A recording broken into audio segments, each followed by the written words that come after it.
পাইছোঁ যিখিনি ইলিগেলিটিজ কমিট কৰিছে পুলিচে সেইখিনি হাইলাইট কৰা হৈছে ধুনীয়াকৈ আমাৰ শান্তনু ছাৰে লিড কৰিছে কেছটোৰ কাৰণে আমি দেখুৱাইছোঁ যে on the face of record এই এৰেষ্টটো ইলিগেল আৰু কোৰ্টে কৈছে ঠিক আছে আমি পিটিএকো শুনিছোঁ পিটিএ কৈছে আৰু ডকুমেণ্টটো চাম আৰু বাই ইভিনিং 4:30 আমি অৰ্ডাৰটো পাম আমি ডেমনষ্ট্ৰেট কৰিব পাৰিছোঁ ভেৰি ইম্পৰ্টেণ্ট যে এইটো ইলিগেল শেহতীয়াকৈ গম পোৱা যায়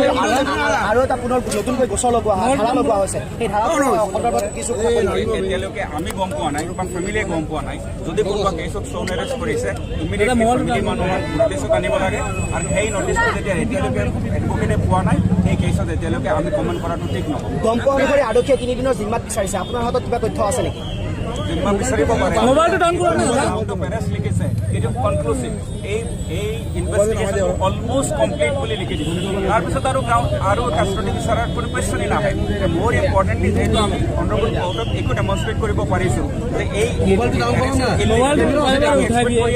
আমাৰ ফেভাৰত অৰ্ডাৰ হ'ব আৰু দিলৱাৰ হোসেন ওলাই